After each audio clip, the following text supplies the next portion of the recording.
Yeah. Yeah, y'all know what it is, man. Y'all know what it is, man. It's your boy P Weezy. Right, man. It's a Saturday. You damn right, man. It's a Saturday, man. We still working, man. It's a cloudy day in the A, man. But we It's a cloudy day in the A, man. But we gonna make it do what it do. Get it cracking like those pork skins. Yeah. But as y'all know, I got a group up in here, man. They are all the way represented from FLA. They go by the name of Certain People Listen. If you want to, man, y'all can go ahead and tell the listeners, a little bit about you guys. Go ahead and individualize yourself and let them know a little bit about the music. Where y'all representing from and what's good in the hood. What's up, man? This Joe Law Flame from Certain People Listen, man. We happy to be here. Like you said, all the way from New Smyrna Beach, Florida. We have a good time, man. Y'all can be able to introduce ourselves and let y'all know what we're working with. Yeah, and this is the connoisseur, also Certain People Listen, all the way from New Smyrna Beach, Florida. Shout out one time, P Weezy, for even having us here today. Yeah. And I appreciate y'all for checking in. Now, what's up with the name? Like, who thought of the name Certain People Listen? Well, Certain People Listen just comes from the origins of wanting to be heard. And when you're in a certain demographic where those who really just want to hear a certain sound, they just, they listen to certain things. We have a certain message that we want to bring, to the game. So certain people listen to what they actually want to hear. I mean, and that's real. I mean, I can appreciate that statement. I mean, because it's really a strong statement when you say certain people listen. You're right. I had Soldier Gambino was here recently, and he was just saying how, back in the days, everybody really had their own lane. Like nobody sounded like each other. Like Big Daddy Kane didn't sound like LL Cool J, and EPMD didn't sound like another group. You know what I mean? So I think with the statement that certain people listen, those are going to be the people that's rocking directly with y'all. You know what I mean? With the message that you guys are putting out, with what y'all represent. How old are you guys, if I can ask? Joe Lock here, and I'm 26. Okay. Yeah, and I just turned 25 the 22nd of July. So okay, yeah, well, I just turned 25. And that's good, and that's a good age. We was actually over here speaking earlier, and I was just saying that I think it's a young man's game right now, as far as how to rap. As far as how the rap game has changed a lot. When we grew up listening to people like EPMD and Big Daddy Kane and MC Light, but they were our ages. You know what I mean? Like they were our peers. You know what I mean? To where now it's a younger generation coming with the music, but you still have an older audience. You know what I mean? Like even when we grew up, the older people had they music. The street people had their music. You know what I mean? Now it's like everybody's music is the same. Yeah. You know what I mean? Yeah. So I mean, what would y'all kind of accredit to that? Do you think it has more to do with the maybe the statement Jay-Z said, the 40s is the new 20s? You know, when he was saying that, how the 40s is the new 20s. Do y'all think that? I mean, I don't know if it's just here in Atlanta or is it everywhere? Like when y'all go to clubs, do you see mom and daughter partying at the club together? Yeah, not at all. Yeah, actually, I see a lot when I go out now. Okay. Where you be going? But I'm out in Orlando. I do see moms. But honestly, though, to really what I say to a credit to it is, I think back then it was like regional. It was regional music. New York sounded like New York. The South sounded like the South. And like the Midwest, and of course out West and everything. But now with just technology being able to put music out faster, people being able to receive it from all different lanes. You have to it actually put pressure on the artists to make great music and to make music that was catching all over. So people started making a more worldwide range of sounds. All these other regions we started learning from one another. We started learning from the West Coast, up top, and all those things. So it's like we try to relate to everybody at one time. And I'm sitting here smiling because that was something that Pac was attempting to do. And that was a very well-educated answer that you gave. Sure. A lot of times, like I speak to artists, it's about the music, but it's also about you guys as individuals. You understand what I'm saying? Because before you become a rapper, you had to be an individual and had to stand for something. Right. So just listening to you guys, I can already tell that you guys have a certain level of education. You know what I'm saying? Yeah. I don't see either one of you guys dropping out at a young age. Not to stereotype anybody, but it's a business. And I think a lot of the guys that hop into the rap game, they don't know the business. You understand what I'm saying? And people not going to tell you the business because this is something you choose to get into. Right. So you have to do research. And I think a lot of times people don't do the research of where music came from, what it really was all about, what we started hip hop for. You know what I mean? And like they asked us, I had a gentleman ask me, shout out to Calvin X. We had a statement, we were trying to figure out will real hip hop come back? And me being 42, I was like, shit, I think it's over with. I think it's gone because I'm older, so I've seen it change a lot. But then, you know, the guy, he was able to say, well, you know, you have people like Kendrick Lamar, you have people like Meek Mills, and I guess they represent for what real rap is about. You know what I mean? So, who was maybe some of the influences that you guys may have came up being influenced by as far as in rap or hip hop or entertainment in general? Well, me personally, I would definitely have to say Jay-Z, just by how he was able to tell a story by still staying relevant and just by him being as old as he is in the game, but still being able to relate to people that's 16, 17, 21. They still rock like he brought out that whole Tom Ford, even if you never knew who Tom Ford was. I thought it was a car. For real. I swear I did. I didn't know. I didn't know it was a clothing line. Am I correct? Yeah, correct. I couldn't tell you one way or another. I just know the beat was bananas, and I know Jay was doing his thing. So, see, and then I'm a big Lil Wayne fan just because of his work ethic, and how he grinds, man. It's crazy. He lives in the studio. Yeah, and I myself am influenced greatly by Kanye West, mostly because of his versatility and his courage to be different, not try to stick to one lane. He will try something the next album like completely out of nowhere, and you still gonna rock with it because it's coming from a real place. Also with artists like J. Cole, he does the same thing. Oh yeah. He speaks from a real place, and we try to do the same thing. And also with artists like Wale, he has a very elegant way of explaining his state of mind or how he feels about things like that. So try to incorporate that with what we try to bring as well. Okay, and the three people that you guys mentioned initially, which would have been Jay-Z, Kanye, and J. Cole. Right. You know the thing that they all have in common? Rock Nation. Bingo. So they're being taught the business. Right. A lot of people don't know that Kanye worked with Jay-Z for years. You know what I mean? Did a lot of the production for years. Jay wasn't so quick to just let him have that platform. He had to put in that work. Exactly. You know what I'm saying? He had to learn it. Understudy. Exactly. So now you look at it as if, because I definitely respect Jay as a businessman. You know what I mean? And when you look at running a successful business, the employees that work for you, they're gonna have a certain level of success. Versus, I was asked about Gucci Man, and shout out to Gucci Man, but it's like apples and oranges because Gucci Man, he was in a position where he could have really magnified and personified from a business aspect. Right. But if you don't have the right people in your corner, you know what I mean?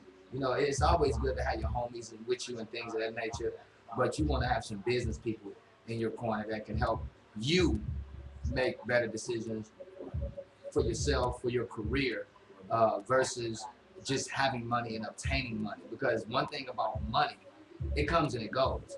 The success behind having money is to be able to keep it. Yeah. You know what I mean? You hear about a lot of rappers that then went broke. They be like, God damn, how these guys going broke?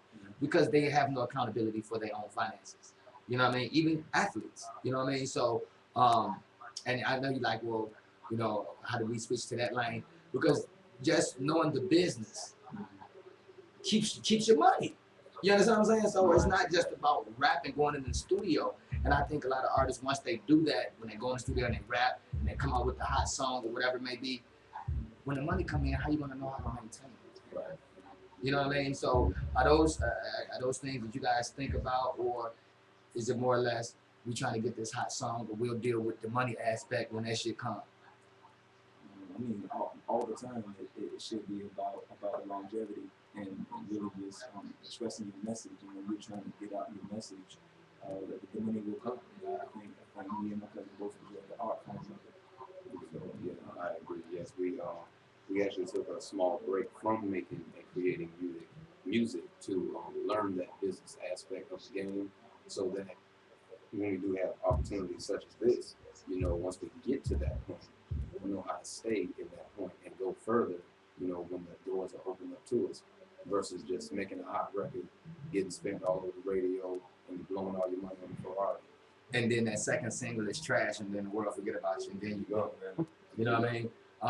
And I definitely like the way you assess that. I had the opportunity to work with Dee Woods. She was a singer with Danity Kane. Okay. And I kind of asked her how did she get into her level of success, because I think she was on a reality show or something of that nature, making up, and she was on something. Yeah. I didn't know her prior, but me being a good host, I'm able to just rock with everybody. But what she did say is that when she got the reality show, when she went before whatever she went to, she said it was preparation meeting opportunity. Out of the interview we had, that was what stuck to me. And that's what has to happen. When you prepare, like you said, you guys laid off for a while to learn the business. You guys seem already polished as entertainers. You know what I mean? Now, I haven't seen you, but just the look, you know what I mean? I see marketability. A lot of artists they don't realize that it's being able to market the package. You know what I mean? Once again, artists spend so much time saying, I'm finna go in the studio, I'm finna kill this track. But can we sell you? Can we put you on the shelf on a magazine and a motherfucker will pick it up? Right. You know what I mean? And I think when the artists realize that it's like 80% marketing and 20% talent. You don't have to be the most talented artist, but if you have 80% of people marketing you, with all this marketing, everywhere you go, you on a billboard, nigga, you on the papers, nigga, you turn on the TV, nigga, see on TV, they're playing on the radio. It doesn't make you the hottest rapper, it makes you the most visible. But that's a form of marketing. And I think a lot of artists, they don't know the business part, and they're spending 80% of their time trying to make this hot ass track, and then 20% of their time trying to market. I ask artists daily, how much money did you put into your mixtape? Like, when you do your mixtape, how much money you take to put in your mixtape? They be like, oh shit, shout that shit. Man, my old mixtape, man, it cost me like about $700 to put my mixtape out. And I'd be like, oh, okay. So how much money are you gonna put into the promotion of your mixtape now? And then they look at me like I'm crazy. It looked like I just asked them something in a whole different language. Because that's the second step. Right. If you was able to put 700 into the features, the production, the inserts, the CDs, what marketing campaign are you going to use to get it to the people? And I think like a lot of artists, they make the mistake of, and you mentioned something earlier, being out here, like just working. I think the artists nowadays versus back in the days, because of the accessibility of the internet, it's made a lot of artists lazy. It also made a lot of artists arrogant for no reason. I got a saying, niggas lie, but numbers don't. Now the numbers lie. See, I grew up in an era when, on my YouTube page, when I got 150,000 views, because fucking with Gucci Man or Future or whoever it was, yeah, those are legit views. You know what I mean? I had to go buy nothing. You know what I mean? So I think when artists just say, well, I'm gonna go ahead, I'm going to the studio, I'm gonna make these 20 goddamn hot ass songs, the world gonna love it. They ain't get nobody to check out the music, they ain't get to help to assess the music, arrange the music. You know what I mean? I'm not talking about the arrangement of the music, where we're talking about the beats. You feel me? How the strategic plan behind how we're gonna put this music out. They don't have that. You know what I mean? So I try to consult with the artists so that when they come out of the studio, there's a whole nother plan that they should have before they go get this mixtape. That's the most important. And they don't even understand that jump to that jump. And the only people that's really are benefiting from it are the CD stores, the graphic design, and the print company. You know what I mean? I get CDs from artists all the time, but they don't try to build a relationship. Hey, shout out shit, check me out, nigga. I'm the hottest new nigga. Take my CD. That's not gonna move me. You know how many times I've heard that since 2006? You know what I mean? How about, well, I stop people easy, man. I'll be checking you out on the radio, man. I see you doing your thing, man. I'm an artist, man. You know what I mean? Maybe you can check out my music sometime. just build a relationship. You know what I mean? Those are things that were being done before the internet took over because you had to build relationships. You had to go out here and meet the people. I tell artists too, do you know how to get a fan? Do you know how to obtain fans? It's just not about I'm gonna put my music up here and then they're gonna love it. Who said that? Who said if that's the case, I'm gonna be rapping then. But like you said, um, the name of the group, give it to me one more time. Certain people listen. Bingo. You understand what I'm saying? You see how all of that comes in to play when you start here and you're going to get the fans and you use the social networks and you're out here in the streets, they're gonna respect it. You feel me? I don't respect. I think like the social networks, like my artists be like, shit, I'm gonna go and do this mixtape, and they throw that shit on all these social networks because it's easy for them now. They don't have to do no work. I mean, all I do is go goddamn promotion on Coach mixtape, goddamn SoundCloud. That's not building fans. That's getting the music out there. You know what I mean? So I try to help artists to have a different perception about the music game, and I think with the perception of the music being changed, maybe the content will eventually change. But as long as there's no, like back in the days, like when those guys used to rap in New York, because I grew up listening to New York, and they used to battle rap, freestyle, I was able to increase my vocabulary from listening to New York artists because they would use such big words. I'd be like, what the fuck is this nigga talking about? I had to go hit the dictionary. Yeah, but I respected them for that because it showed a certain level of education. You know what I mean? Like you didn't know those big words unless you had to read. You know what I mean? So I say all that to say that now it's really not even about the lyrical content anymore. You know what I mean? And that's why I kind of was saying that I didn't think real rap would really come back. I think there may be a few artists that will be respected for being real MCs, but overall, I don't think. That's just my opinion. I hope I'm terribly wrong and that it does come back, but that's just kind of my insight on it. You said you're 25 and you're 26. Right. The influence you said was Jay-Z, J. Cole, and Kanye. Now you mentioned Wale. Yes. Now I'm gonna go back to J. Cole. I think J. Cole is probably one of the most underrated artists. I don't know why he's still on Rock Nation. If I was him, I would try to slide away from Jay. I know Jay got that money, but Jay also has a habit of holding people, so he's ready to release them. Wale grew on him. You know what I mean? Because he has a certain sound. Right. You see what I'm saying? And I'm really looking forward to listening to some of y'all music.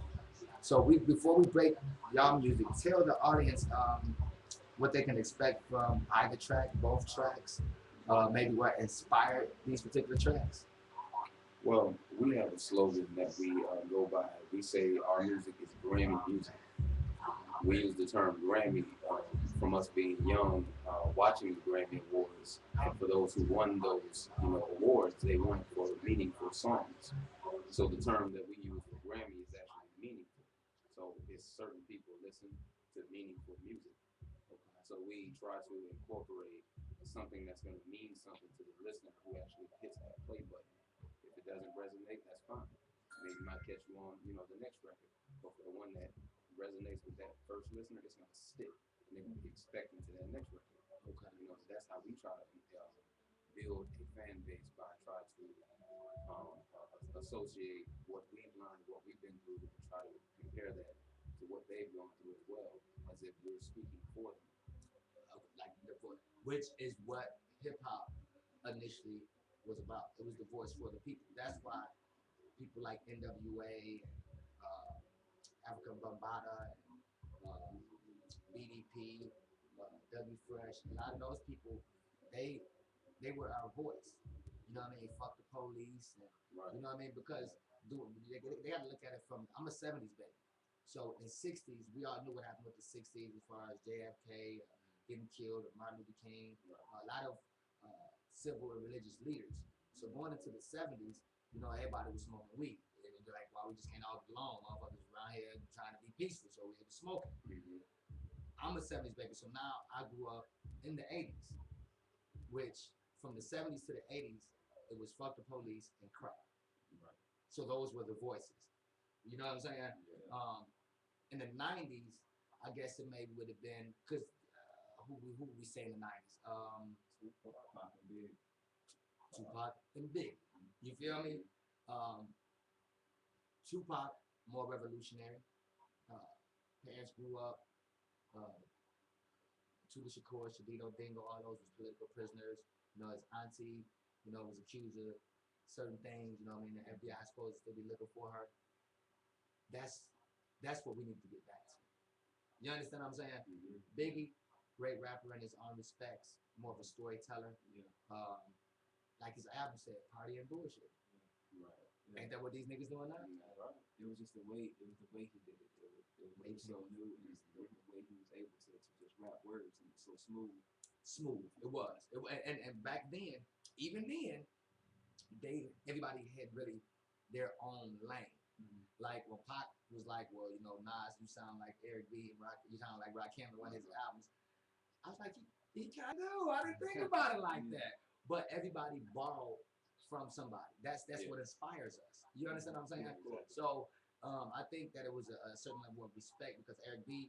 he is one of the fierce lyricists. You know what I mean? I people ask me all the time who's number one rapper to me. I always say Pac. You know, people get mad. You know what I mean? They don't want to give him that, and that's fine. That's my opinion, but it's based on a lot of different things, not just record sales. Because if we talking about record sales, the nigga just went diamond. Shout out to Tupac. The nigga went diamond. All Eyes on Me has went diamond. Did y'all know that? I didn't know that. I know that. They sent it across my email the other day. It went diamond. I was like, what the hell is diamond? Yeah, you know what I mean? I think it's what No, you don't. The last rap I heard of that went diamond was Eminem. So, Wow. Yeah. You feel me? So that's Yeah. That was Prince, wasn't it? Prince did that. Prince and Michael Jackson. pretty much. Yeah.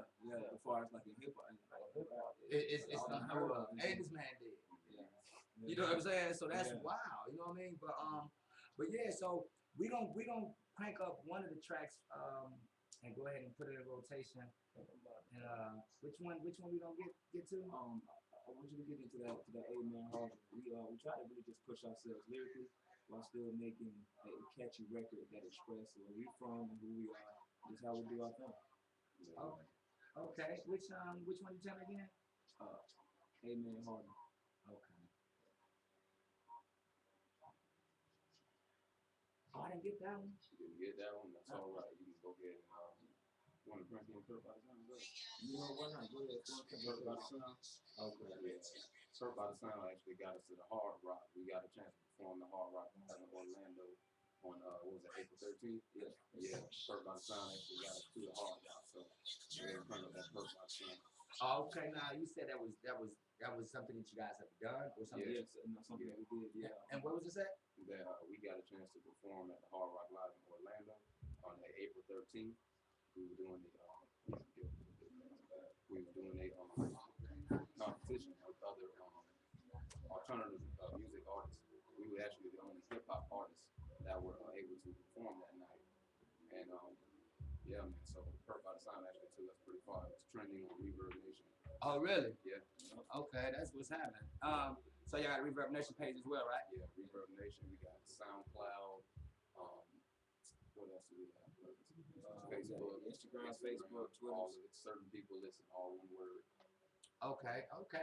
Well, we finna get into the Perk by the Sound. So what can I expect from this Perk by the Sound? I mean, it's a very colorful song. It might remind you of a little bit of Outkast. It's quite playful. I mean, I don't want anybody to take this record too serious just because it's messing around, just having good fun with lyrics, man. Just having a good time. I'll take it serious. I wrote them bars. Take Yeah, that's right. I like that. Yeah. You say you wrote them I bars. wrote them bars. Hey, Let's do it. we finna get into it, man. Perk by the Sound, man. Y'all already know certain people listen. Yep. Let's do it. Now, the only reason why I don't cut it on here because on the video. Hey, that's not recording. What? Is it still recording? Yeah, this our whole interview. Like we have like 20 minutes, man. We doing it live, man. You already know P-Weezy in the streets. It's actually Saturday, man. But we work 365, man. That's how we keep it live. You already know FLA is checking in. So what is it like in Florida? Right now it's hot. Yeah. Really hot, but it rains every day in the summertime. You know, Florida ain't nothing but a big swamp. But Y'all seen them Gators? every now and then, I mean, we out there by like Daytona Beach area, about 15 minutes from Daytona, so it's really just a lot of just beach, and then across the tracks, you know, that's like the hood area. So what it's like being able to get up in the morning and 15 minutes you at the beach? Do they hang out? Because you know, I'm gonna be honest, right? When I went to South Carolina, they don't. The black people telling me they don't fuck with the beach. And I'm like, Right. what the fuck you don't fuck with the beach? They're like, oh man, the motherfuckers be out there. I'm like, it's the beach. Yeah. What the hell you talking about? I mean, is that kind of similar out there in Florida where they don't mess with the beach? Well, we come from New Smyrna Beach, which is actually the shark capital, shark bite capital. Oh of the world. wow. So yeah, us black folks ain't getting that one. Okay. You know, we'll drive on it. We'll snack like most of when we go out there, we still in regular clothes. You know, we just Right. go out there and all that girls and stuff. Other than that, though, Okay. you know, we ain't getting that water. You know, I can't swim, so you know that'd be out of my. I don't never get I'm along. not even getting ankle deep. Okay. Yeah. So, you know, here in Atlanta, man, you know, they had a slick little boycott on Florida. Nothing that we had did, but what had been done to us. What was the tension like in Florida after the Trayvon Martin situation, and then after the other young man got killed at the gas station for playing his music too loud? Yeah, it was a lot of tension in there. There was a lot of tension, a lot of blaming going on. You know, it got slightly racial for a moment, but we had to make sure that we didn't go back, you know, take a back step to something that was racial. And, you know, we had to just, you know, have our issues with, you know, the situation and how we felt about it and addressed it the right way instead of trying to just, you know, I'm not gonna say the G word, I'm not gonna say, you know, but you know, you don't want to do that and you know, cause a panic and riots and all silly stuff like that. You know, nowadays you have to make sure you address certain situations the right way and speak the right way without, you know, something drastically going the opposite way that you intended for it to actually solve the problem. Just to get the point across. Exactly. Real talk, knowledge is power, man. Know your laws. Be empowered by knowing your rights. Knowing your rights, knowing how to carry a gun. You really gotta know what's going on so when you get in that system, you can be powerful. I do know in Florida there's no parole law, right? Like No parole law? I mean, like you don't parole. Like, you know, it's something in Georgia, in Florida they got out there where when you go to jail, I guess you're eligible for parole here in Georgia. Like they may give you 10 years, but you can parole out in 7. You can't do that in Florida. Wow. You gotta do your time, and then when you get out, you're on probation. See, he just, and these are the things that, you know, people need to be aware of. Yeah. You know what I mean? That's Like, why I say, know your and that's why laws. I had to do Know some your research on Florida. Then I seen another situation where the young lady, she shot in the air to get her husband who had been abusing her. And they gave her 20 years. Ridiculous. You know what I mean? Yeah. And it's just like you got to know those laws, because when they made these laws, they didn't make the laws for us. No. You know what I'm saying? Yeah, for real. So if we don't know the laws and get caught up in it, be enslaved by those same laws that was supposed to be meant to protect you. yeah, man. Hey, man, we over here chopping it up. I cut the sound off here so we couldn't hear it, but I'm gonna play it back and make sure I hear it, and we're gonna bang it up in this motherfucker, man. But I heard a little bit of it, but like I said, I wanted the listeners to check it out. I'm gonna crank it back up again, so y'all keep it locked and stay tuned, man. Perk by the sound. I'm gonna see what it's rocking with, so y'all hold that thought.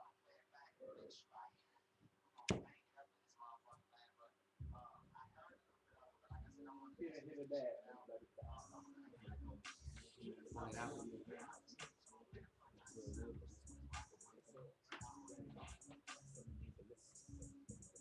Say something. You ain't hear nothing? Really? You good? Say something.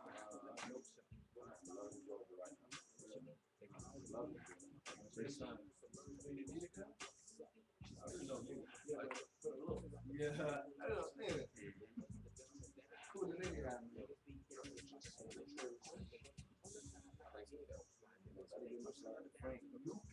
That's right.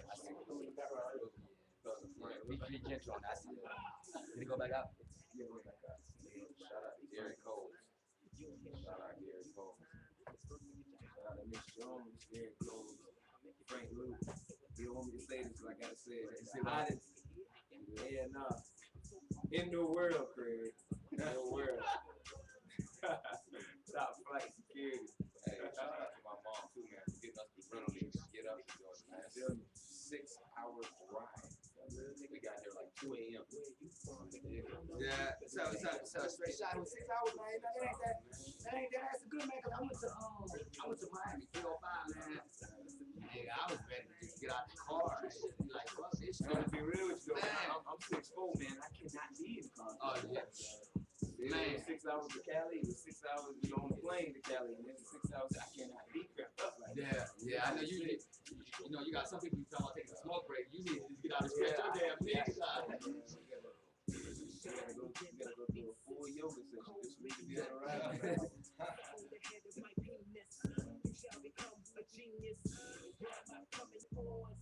Increase your IQ scores. Production will never be forced. Production will be a whole lot of choice. But then when it gets to your dawn, everywhere I go on, it's gone. Like I don't give a fuck. Just crack on, take a nap and make a control. Well, we y'all went out to we y'all in Buckhead. What's wrong? We trying to find out. Oh, y'all in North Lake. Oh, okay. Yeah, I was in Atlantic. Yeah, man. Yeah, that's where everybody be at. That's where the money at. I was in Jay's about it.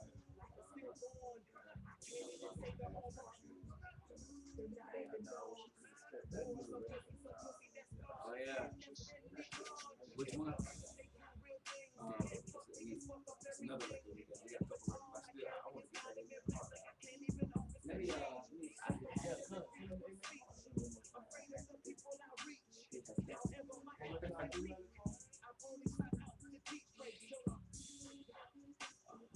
real nigga gotta stay there. You said you heard about it. Oh, that's why I did it. Real niggas on my side. Cause I couldn't stop this and people was alive. And I ain't gonna lie, get a hit of that.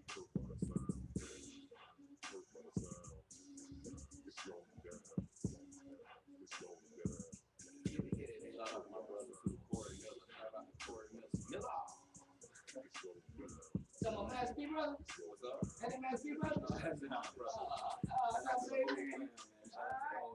Shout out to Volusia County, period. Absolutely. Holding y'all down. Major with.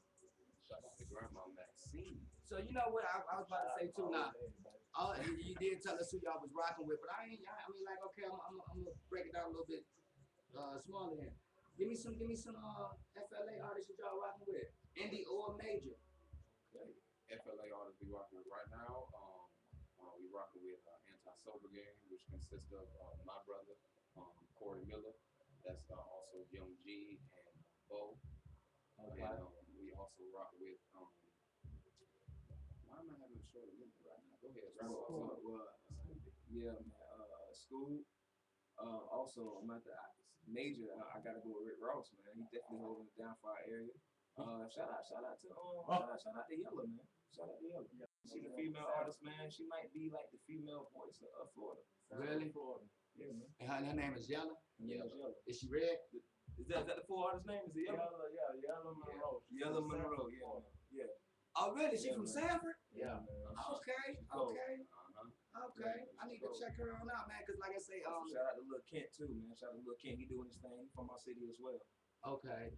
See, that's what I like to be able to do is to catch them right before they blow. Absolutely. You know what I mean? I've worked with a lot of artists here like Travis Porter, Futures, and Slim Duncan, and Waka, and Gucci, but nobody knew then that them niggas was gonna do what they did. Yeah. I mean, nobody could fathom that, because if they did, Right. I probably would have said, sign me to something. Right. Sign me to doing something. I don't care what it is. You know what I mean? But I'm definitely enjoying y'all being here. So for the time that y'all gonna be here, y'all gonna hit the spot up? Did y'all get a chance to perform out here? Did y'all hit any clubs up?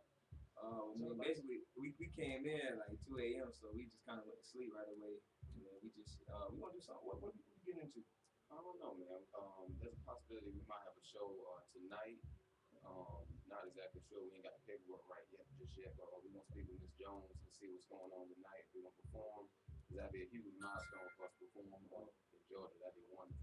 And it definitely always a good look. So y'all got a YouTube page? Yeah, certain people listen. Okay, now you might have said it, but I was back and forth. But I definitely want to be able to link up with that. And do some additional promo and check y'all on out and see if we can get it popping. Yeah. Now this other track that we about to break, what's the name of the track? Amen. Amen Harder. And what's all that about? Amen Harder. That record was sent to us by our cousin's fiance. His name is Jerry. Okay. And he's a producer out of is he out of Miami or Jacksonville? What is he originally? Well, I know he's in Jacksonville right now. Yeah, but he knows what I'm talking about. It's the fiance to our cousin Courtney Jones. Cousin actually Jones, sportscaster, who's actually a sportscaster Jones in Jacksonville. It's Courtney Jones. Fiance, he's a producer. Her fiance, very producer. And he sent us these records before we took our trip out to California. The beat title was Amen Harder. So that right there, just so that right there, reading that title and then listening to that title and then listening to what the record was saying, what he said on the record, and then what he said on the record, just we just left the title of the record like that way. We just couldn't really come up with a name for it, so we just went with that. You know what I'm saying? Yeah, it's like the instrumental spoke to us. Okay. Well, we finna go ahead and get into it, man. So y'all keep it locked. I ain't new to this. I ain't new to this. shout out to G4. Y'all follow there, man. At G4 Music, man.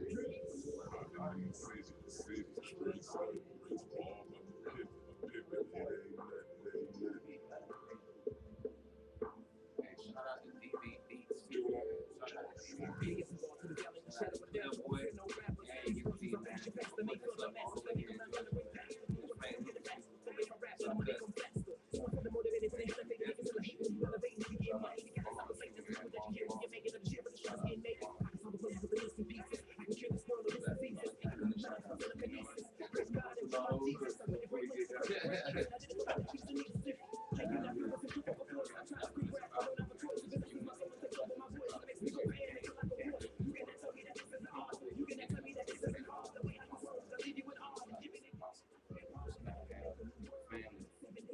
Family that loves and respects each other. You know, from our similarities and our differences. Just how to respect each other. Just make it easy for everybody to live, man. You know what I'm saying? Shout out to what you're doing, bro. If you give me a shout out, that's cool. We dabble when we meet. And you know what I'm saying? Be safe when you travel. You know, life may take this. Like I say, keep on. How was it in Cali? California was probably the most fantastic experience, other than Georgia so far. You know what I'm saying? But California, oh my God. We actually took a one-way flight to California. Oh, We really? was relocate. Yeah, we took a flight out here to try to meet the Knicks. And we also linked up with our cousin. She was living out in Courtney Jones. And we went out there to try and, chase the music dream because we knew Hollywood, there, some Long Beach, what else?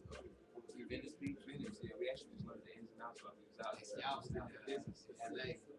My sister stays out there. I went out there in the late 90s. It's nothing like that. I mean, it's fast as hell. You gotta have some paper to stay. And it's not Mexican, I believe. McDonald's, nigga. And it took me about an hour to place my order. Nigga. Yeah. I'm like, nigga, number one, like, you know what I mean? They everywhere. You feel me? But yeah, I like Cali. You know, I wouldn't want to live there. I think it's gonna fall into the Pacific Ocean. 15 years, and look where it sits. Yeah, man. You know what I mean? They got these earthquakes. You know what I mean? You just sit in the house and then shit start falling off the wall. They don't really keep a lot of stuff on their walls. Yeah, because they call them tremors. I call them earthquakes. Yeah. Okay. I know I was out there, Roscoe, chicken and waffle, was life changing experience. If anybody that's listening right now travels to California, please get the Obama special. Oh my God. So they got an Obama special. Yeah, man, the Obama's was like, The Obama special was 3 chicken wings and a huge pancake. I think Roscoe made like their own pancake batter, and they have this maple syrup. I think they make that too. And oh my God, I thought it never mixed. You know what I'm saying? Like, I don't eat chicken in a while. Right, You know what I'm saying? right. Oh my God. You put it in your mouth and it's on. Well, yeah, man. We definitely got down to linking up with them. I'm gonna keep the music in rotation. You know what I mean? So y'all make sure to tune in Monday, man. I'm gonna back up here Monday, so y'all can definitely get a better assessment of the music. You know what I mean? I know Saturdays y'all probably like, damn, he easy working on the Saturday. All work, no sleep, man. Get in where you fit in. We playing to win around here, man. You know what I'm talking about? So I'm gonna definitely have it rocking in rotation this Monday. You about to give them some more of the social networks once again. This is for the actual Ustream. So when I cut it off, we have the links that I send it to y'all and y'all, you know what I mean? So give them all the information so they know how to contact you guys. Yeah, man. Y'all want to follow us on YouTube? Everything is Certain People Listen. SoundCloud is also the same. We got Reverb Nation. We also have individual Twitters. We're about to make a group Twitter in a second. Everything once the ball starts rolling. My Twitter is @Connoisseur89. Connoisseur is spelled CONNOISSEUR 89. Mine is Joe Lock Flame. That's JOLOCKFLAME. That's Flame, all one word, and that is Certain People Listen. All one word for all those social media sites: Facebook, YouTube, Instagram, Reverb Nation, and you can just Google it as well. Certain People Listen. Man, if y'all ain't know, man, all you gotta do when the segment is over, y'all have a link, you know what I mean? So y'all can actually get at them, man. Actually, I want to give a shout out to My Name Is Money and One Legend. Those are two artists that I got a rotation here from FLA. You know what I mean? So maybe if you guys are in the neighborhood, y'all can link up with them because they definitely got some things popping. Another thing I encourage artists to do is to do features with other artists. I wouldn't necessarily say do them all the time with nigga in the hood with you because it doesn't geographically get your music nowhere. Right. You know what I mean? I tell artists all day, man, you know, go ahead and get a feature with a nigga in Cali, get a feature with a nigga in Houston. You know, get a feature with a nigga in Canada, man. Now you're getting your music played out there, you know what I mean? But it's just to me, it's just a lot of little intricate things that an artist can do to help their levels. You know what I mean? And the ones that don't want to do it, those are the ones that's really in the way. Like I was telling a guy yesterday, back in the days when New York started and they used to do those rap battles and freestyle battles, you would see a big ass crowd and it'd only be 2 MCs. Out of that big ass crowd, there were rappers in that crowd. Yeah. But they knew their game wasn't right. They said, I had to just watch, I gotta chill. Right. I can't just jump off in this thing and get my whole neck. But that's what they're doing now. And rap. Yeah. They just jumping in. Ain't nobody, there's no guidelines, there's no boundaries, there's nobody to put a stamp on to say no, reject. You feel me? And then the DJs, they're not breaking music no more. The DJs have become followers of the trend. As a DJ, you're supposed to set the trend. You're supposed to break the music. They've becoming copycat DJs. You know what I mean? When I owned a music store, I couldn't understand for the life of me why these damn DJs used to come up there and get the CDs. They get DJ Crystal mixtapes, and I'm like, you a DJ? What the fuck is you coming in and nothing? Because they're finding out what's hot. They're not doing their own work now. They're cheating. Hey man, what you get for number 3? Oh, you got a Gucci Man for number 3? Okay, I got Gucci Man for number 3. Come on, man. Just put some energy into it. What's going on, homie? You about to, it's about the time? It's about the time, man. Yeah, I'm gonna be done with it in a minute. Why you need to switch back on? You ain't hearing nothing on where? Oh, hold on, let me see.